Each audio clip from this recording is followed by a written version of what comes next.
Hi guys, welcome to the channel the happier you. हम लोगों को बोला जाता है कि तीन चीजें इंपॉर्टेंट होती है जिंदा रहने के लिए।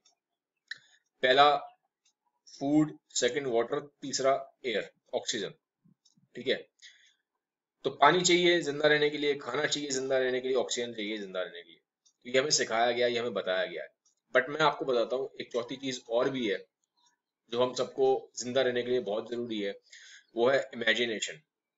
जी हाँ, imagination is powerful than knowledge. Albert Einstein ने भी यही बोला था कि इमेजिनेशन नॉलेज से ज्यादा पावरफुल है। अब एक स्ट्रॉन्ग इमेजिनेशन कैसे आपकी जिंदगी बदल सकती है, आपकी लाइफ चेंज कर सकती है, इसके लिए भी आपको मैं एक स्टोरी सुनाऊंगा। तो ये स्टोरी है फ्रांस की और जर्मनी की लड़ाई की। ये रियल स्टोरी है। वर्ल्ड वॉर के पास का टाइम है, वर्ल्ड वॉर सेकंड के आसपास का टाइम है, 1930s 1940s का टाइम था। तो जर्मनी की जो आर्मी थी वो जीतती जा रही थी और उसने क्या करा था, फ्रांस पे अटैक कर दिया था। अब फ्रांस का क्या था, फ्रांस में एक लाइन थी, उसको बोलते हैं मैग्नेट लाइन। मतलब समझ लो उनका बॉर्डर था पूरा। वो मैग्नेट लाइन पूरे फ्रांस के बॉर्डर को सराउंड करती थी। अब इसको मैग्नेट लाइन क्यों बोलते हैं, क्योंकि फ्रांस में एक बहुत बड़ा जनरल था, मैग्नेट उसके नाम पे थी ये मैग्नेट लाइन। अब फ्रांस के लोगों को ना बहुत यकीन था कि कोई भी एनिमी उनकी इस मैग्नेट लाइन को ब्रेक नहीं कर सकता। भले ही जर्मनी कितना भी पावरफुल हो, भले ही जर्मनी ने कितने भी नेशंस को हरा दिया हो वर्ल्ड वॉर में, बट उनको लगता है कि जब तक हमारी मैग्नेट लाइन है तब तक फ्रांस जर्मनी हम पे अटैक कर ही नहीं सकता, इस मैग्नेट लाइन को कोई तोड़ ही नहीं सकता। ठीक है। तो लोग, फ्रांस के लोग मजे कर रहे थे। मतलब नाच गाना हो रहा था, कोई कॉफी पी रहा है, कोई क्लब में है, कोई ड्रिंक कर रहा है, मस्ती चल रही थी फ्रांस में। बट एकदम से खबर आई अगले दिन न्यूज़पेपर में, सब जगह, रेडियो पे, कि जर्मनी की जो आर्मी थी, नाजी आर्मी हिटलर की, उसने फ्रांस की मैग्नेट लाइन को तोड़ दिया है और वो अंदर घुस गए हैं। अब ये सुन के जितने भी फ्रांस के लोग थे वो सब घबरा गए, बिल्कुल हक्के बक्के हो गए। और उनके पास न्यूज आई कि जर्मनी की आर्मी ने फ्रांस की आर्मी को हरा दिया है। अब जो नॉर्मल सिटीजन्स थे वो तो बिल्कुल ही गिव अप कर दिया, होप छोड़ दी सारी। अब क्या हुआ, देखो, फ्रांस की आर्मी जब आगे गई तो वहां पे ना एक राइन रिवर पड़ती है। फ्रांस और जर्मनी का बॉर्डर है, वहां पे एक राइन रिवर है, फ्रांस से होके जाती है। जैसे कि इंडिया में बोलूंगा तो गंगा नदी है। ठीक है, जो हमारी गंगा नदी है वैसे ही फ्रांस में एक राइन रिवर है। तो उसके पास से होके एक पुल पे से जो जर्मनी के सोल्जर्स हैं वो जा रहे थे, फ्रांस के अंदर एंटर कर रहे थे। तो नीचे वहां पे एक फ्रेंच वॉशर वुमेन थी, मतलब फ्रांस की रहने वाली एक धोबन थी, धोबन होती है ना, धोबन थी। तो वो देख रही थी ऊपर, उसने देखा कि ये कहाँ पुल पे से लोग जा रहे हैं। तो उसने कपड़ों से पहचान लिया, तो जर्मनी की आर्मी आर्मी है, नाजी आर्मी थी, तो पहचान गई। तो उसने उनको रोक, पुल पे चढ़ गई वो ऊपर जाके और रोक लिया उनको, सारे सोल्जर्स को जर्मनी के।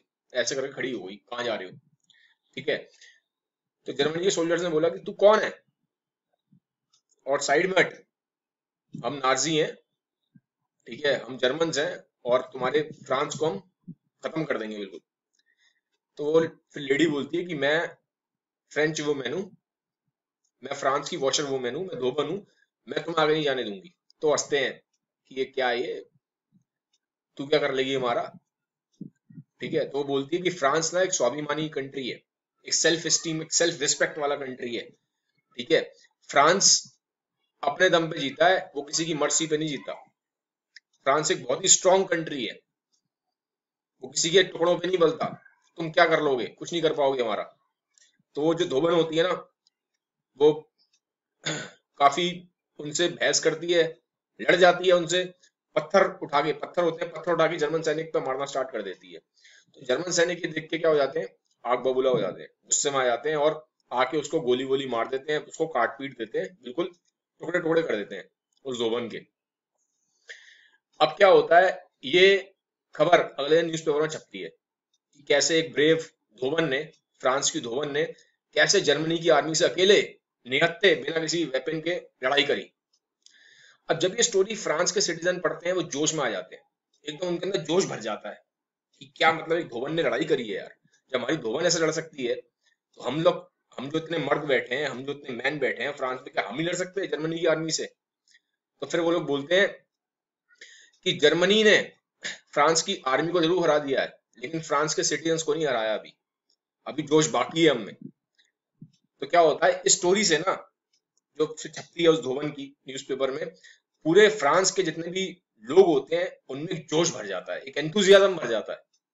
ठीक है, और फिर सबके सब मिलके कलेक्टिवली, क्योंकि अभी तक उनका, जैसे उन्होंने सुना था ना कि मैग्नेट लाइन ब्रेक हो गई है, वो होप लूज कर देते हैं। लेकिन स्टोरी के बाद, धोबन के लड़ने के बाद, उनके अंदर जोश आ जाता है, आग सी आ जाती है, फायर आ जाती है अंदर। ठीक है, और फिर वो जोश के साथ लड़ते हैं जर्मनी की आर्मी से, और 3 महीने के अंदर जर्मनी की आर्मी को हरा देते हैं, और जर्मनी की आर्मी को छोड़ के जाना पड़ता है फ्रांस को, और फ्रांस दोबारा आजाद हो जाता है। अब जब फ्रांस आजाद हो जाता है, दोबारा फ्री हो जाता है, तो लोग ना फिर उस धोबन को ढूंढते हैं कि वो धोबन कौन थी। जाते हैं उस एरिया में, राइन रिवर के पास जो पुल होता है वहां पे जाके ढूंढते हैं, सबसे पूछते हैं जितने भी वहां पे धोबी रहते थे, यार यहाँ पे कौन थी वो धोबन, बताओ, बड़ी ब्रेव वुमेन थी, इसने हम सबको इंस्पायर किया, पूरे नेशन को इंस्पायर किया, बिना उसकी इंस्पायरिंग स्टोरी के तो हम लड़ ही नहीं पाते। तो वहां पे जो धोबी होते हैं वो तो कहते हैं यहाँ पे कोई ऐसी धोबन है ही नहीं। वो कहते हैं ऐसे कैसे नहीं है यार, हमने तो न्यूज पढ़ी, उसको देख के हम इंस्पायर हुए, हम लड़ लिए जर्मनी की आर्मी से, तुम कह रहे हो धोबन ही नहीं है। तो सब जगह फिर और जगह जाके ढूंढते हैं, आसपास के सारे एरिया में पूछते हैं, सबसे पूछा जाता है, लेकिन मालूम पड़ता है कि ऐसी कोई धोबन थी नहीं। अब क्या होता है, उस जर्नलिस्ट को पकड़ते हैं, फ्रांस के लोग कहते हैं वो जर्नलिस्ट कौन था उसको पकड़ो, जिसने ये न्यूज निकाली थी, स्टोरी निकाली थी इस धोबन की। तो वो जर्नलिस्ट था जीन पॉल सार्त्रे। जीन पॉल सार्त्रे एक बहुत जबरदस्त फिलोसफर है, उन्हीं के नाम पे पूरी थ्योरी है फिलोसफी की, एग्जिस्टेंशियलिज्म। ठीक है, तो जीन पॉल सार्त्रे को पकड़ा गया, उनसे पूछताछ करी गई, इन्वेस्टिगेट करा गया। फ्रांस के लोगों ने पूछा कि भाई तुमने स्टोरी निकाली थी, तुम जर्नलिस्ट हो, कहाँ है धोबन, हमें तो धोबन मिली नहीं, हम गए थे। तो जीन पॉल सार्त्रे कहता है वो मैंने इमेजिन किया था, वो एक स्टोरी की इमेजिनेटिव स्टोरी, ताकि तुम्हारे अंदर जोश भरा जाए। ये जो तुम डर के बैठ गए थे ना, तुमने होप खो दी थी, तो मैंने ये स्टोरी इसलिए लिखी थी कि तुम्हारे, ताकि तुम्हारे अंदर उस इमेजिनेटिव स्टोरी के जरिए जोश आ जाए। तो ये सुन के सब बड़े हैरान होते हैं, लेकिन बड़े खुश भी होते हैं। फिर बड़ी वाहवाही होती है, तालियां बजती हैं, जीन पॉल सार्त्रे का नाम फिर पूरे वर्ल्ड वाइड फेमस हो जाता है। इसके लिए फिर जीन पॉल सार्त्रे को नोबेल प्राइज भी मिला था लिटरेचर में, बट जीन पॉल सार्त्रे ने उसको वापस डिस्कार्ड कर दिया था कि मुझे नोबेल प्राइज नहीं चाहिए, क्योंकि जीन पॉल सार्त्रे कहते थे कि ये जो नोबेल प्राइज है कैपिटलिस्ट कंट्रियों का बनाया गया, और मैं कैपिटलिस्ट कंट्रियों से नोबेल प्राइज नहीं लूंगा, क्योंकि ये बाकी जितनी भी कंट्रीज हैं उनको एक्सप्लॉइट करते हैं। ठीक है, तो ये कह के उन्होंने नोबेल प्राइज लिया नहीं था। बट अब क्रक्स क्या है कहानी का, कि इमेजिनेशन कितनी पावरफुल चीज है।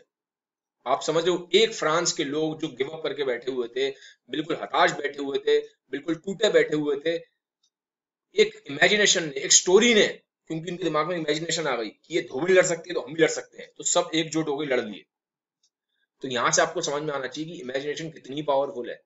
अगर वो स्टोरी नहीं होती, अगर वो इमेजिनेशन क्रिएट नहीं करता ना जीन पॉल सार्त्रे, तो फ्रांस हार गया होता, वर्ल्ड वॉर 2 का पूरा नक्शा ही चेंज हो गया होता, जो पूरा आउटकम है ना वो ही चेंज हो गया होता, अगर जीन पॉल सार्त्रे ने वो स्टोरी नहीं लिखी होती इमेजिनेटिव। ठीक है, तो इमेजिनेशन ज्यादा पावरफुल है। कभी कभी ऐसा होता है, ना साइंस काम करती है, ना लॉजिक काम करता है, ना आर्ग्यूमेंटेशन काम करता है, ना आपका कोई भी, जितना भी आप दिमाग से सोचते हो, लॉजिक कुछ काम नहीं करता, वहां सिर्फ और सिर्फ इमेजिनेशन काम करती है। और कितनी इमेजिनेशन स्ट्रांग है, कितनी पावरफुल है, उसी हिसाब से फिर आप एक्शन लेते हो। तो ये स्टोरी मैंने आपको क्यों सुनाई है, मैं चाहता हूं कि जो भी आपकी लाइफ में गोल है, आप बड़ा इमेजिन करो। ठीक है, 10 टाइम्स ज्यादा इमेजिन करो, इमेजिनेशन अपनी स्ट्रांग रखो और बड़े गोल्स बनाओ यार। ठीक है, गिव अप मत करो। और खाली इमेजिनेशन से भी कुछ नहीं होगा। इमेजिनेशन, खाली इमेजिनेशन करते रहोगे तो शेख चिल्ली बन जाओगे, सिर्फ सोचते रहोगे बैठ के, खाली पुलाव लेते रहोगे, उससे भी कुछ नहीं होता। इमेजिनेशन और दूसरी चीज है एक्शन, तो जब दोनों चीजें जुड़ती हैं, इमेजिनेशन और एक्शन जब दोनों चीजें जुड़ती हैं, तो आप जो चाहे वो पा सकते हो लाइफ में। बट दोनों चीजें इंपॉर्टेंट है, खाली इमेजिन करोगे, एक्शन ही लोगे तो कुछ नहीं होगा, शेख चिल्ली बन के रह जाओगे। और एक्शन लोगे लेकिन कोई इमेजिनेशन नहीं है आपके पास, कोई ड्रीम नहीं है, कोई गोल नहीं है, तो एक्शन वेस्ट हो जाएगा, डायरेक्शनलेस हो जाएगा, उसमें कोई एक फायर नहीं होगी। ठीक है, तो वेस्ट हो जाएगा एक्शन आपका। तो इमेजिनेशन और एक्शन, दो चीजें बहुत इंपॉर्टेंट है। अगर आप ये ठीक से कर पाते हो तो आप बहुत आगे जाओगे लाइफ में। ठीक है, तो आई होप इस स्टोरी से आपको काफी कुछ सीखने को मिला होगा। वीडियो अच्छा लगा तो उसको शेयर जरूर करिएगा। Have a nice day, bye bye, take care.